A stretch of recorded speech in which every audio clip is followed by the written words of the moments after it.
In the early 2000s, MMORPGs were the pinnacle of online gaming. Titles like World of Warcraft, EverQuest, and RuneScape brought players together in vast, persistent worlds. These games required teamwork, strategy, and most importantly, social interactions. Guilds, raids, and in-game events created a sense of community that kept players coming back. The feeling of logging in after school or work and seeing your friends or guildies online was unmatched. You could continue socially interacting with other people online, but in a huge, vast fantasy world, instead of your boring school halls or dull work cubicles. This was very niche at the time. Thousands of people playing simultaneously in the same world was rare, and before WoW, the idea of so many people playing together was like trying to get your grandma to understand TikTok.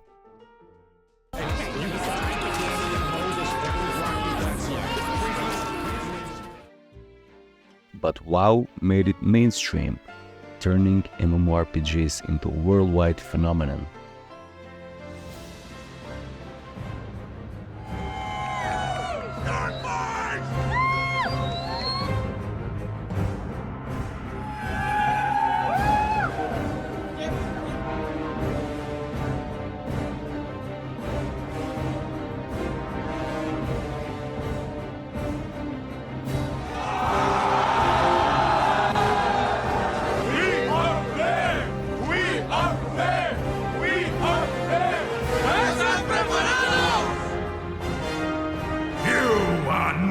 Prepare!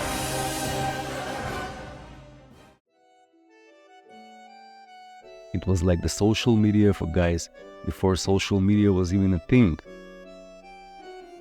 If you didn't have any experience with MMORPGs before WoW, the first time you joined a ventrilo call with 40 other people and ventured in raid together was an experience I'm sure every one of you still remembers. The screams of 40 nerds in unison as you downed the boss, and the after raid, just how was your day type of banter, was an integral part of being in a guild. It wasn't a rare occurrence to just run around Ironforge or Stormwind and just talk to guildies or friends in-game for hours on end, doing no in-game activities whatsoever. Players didn't just log in to complete quests, they logged in to catch up with friends, plan strategies, and share their lives. Guilds were more than just groups for completing raids. They were communities where people formed deep, meaningful relationships. In here, communication was key. For many, their guild was their second family. This was one of the most important parts making MMOs what they truly are, a social experience within a fantasy world where making social bonds led you closer to your wanted item piece in the end game's raids or dungeons.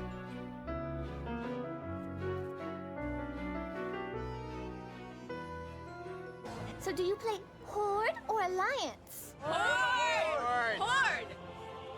Horde! Horde for the win! Horde! For the Horde! For the Horde! Alliance. Horde! Come on, man. Ganker or Genki? Oh, I gank noobs all day, every day. Everyone in line is a noob, and I gank all of them. Well, I hope you have lots of fun. I don't think many other people will. Text chats, voice chats, and forums dedicated to the games were filled to the brim with activity. Players shared tips, arranged meetups, and even supported each other through real-life challenges. Forums dedicated to games like World of Warcraft, EverQuest, and Final Fantasy XI were filled with lively discussions. Players shared detailed guides, collaborated on solving difficult quests, and debated game updates. Some players opened threads because they got ganked too many times, some because the devs made a decision they didn't like, some complaining that their class was underpowered, while others complaining that it was overpowered. These interactions often extended beyond the game itself. Every forum had an IRL photo thread, a meetup thread, a favorite music or favorite food thread, and so on and so on. Then, social media entered the scene. Platforms like MySpace and Facebook revolutionized how we connect and share our lives online. This changed the way the MMORPGs themselves felt drastically, and suddenly, our social interactions weren't confined to in-game guilds or chat rooms. We could now connect with anyone, anywhere, anytime. This shift had a profound impact on gaming.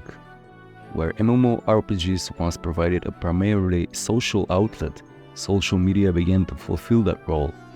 The immediacy and accessibility of platforms like Facebook and Twitter made them more convenient for staying connected.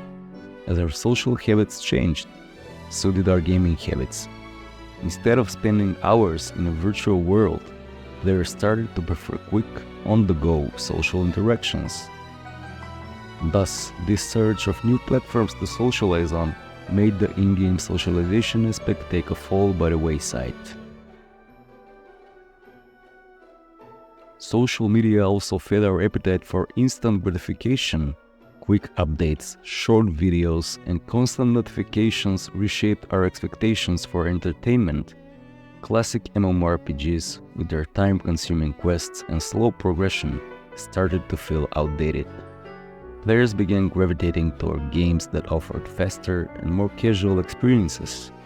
Mobile games, with their quick play sessions and instant rewards, became incredibly popular. Developers and marketing noticed these trends and adapted. Modern games started integrating social features directly into their design. We saw the rise of the MOBAs, battle royales, and mobile games, all offering quick, socially connected gameplay. Streaming platforms like Twitch and YouTube further blurred the lines between gaming and social media, making gaming a spectator sport of a kind. Gamers could now build communities and interact with audiences in real time, further diminishing the need for traditional MMORPG social structures. With these changes, classic MMORPGs struggled to retain their player bases. The deep, immersive experiences that once drew players in were overshadowed by the demand for quicker, more accessible forms of entertainment, as the average attention time span of the consumer dwindled down to mere seconds. Thank TikTok for that. Give me a second, Donald. My game is loading. Okay, I'm joining Each the holding a server. baby Took get you into a long fist enough. fight. All right, what You're element did you stupid. pick? I No, chose you're waterbending because it has stupid. the most Oh, now their versatile wives are abilities. getting into it, Don't giving give them me put that their much. cigarettes in their mouth. While some MMORPGs have adapted and survived, many have seen their worlds become ghost towns. The sense of community and belonging that defined these games has become harder to maintain in the face of evolving player expectations and social behaviors. Nowadays, there is an MMO part in almost every game out there, so the exclusivity of the term is no longer attributable to only one game genre, and with most of the player base shifting towards faster and more instant gratification experiences, or PvP-only focused modes like MOBAs, battle royales, etc. So does this mean that the age of the MMORPG is over? I sincerely doubt it. There will always be a demand, and if I may say, it is a huge demand for a good quality MMORPG world in which people can lose themselves in and forget their everyday struggles. The MMO drought of the past 10 plus years had been very bad for the average MMO fan, and some may even think that the genre itself is dead in the ground. But not me. I don't know if I will be alive or if you will be alive for it, but the next golden age of the MMORPG, in one format or another, in 3D, 4D, virtual reality, or whatever it may be, is surely coming.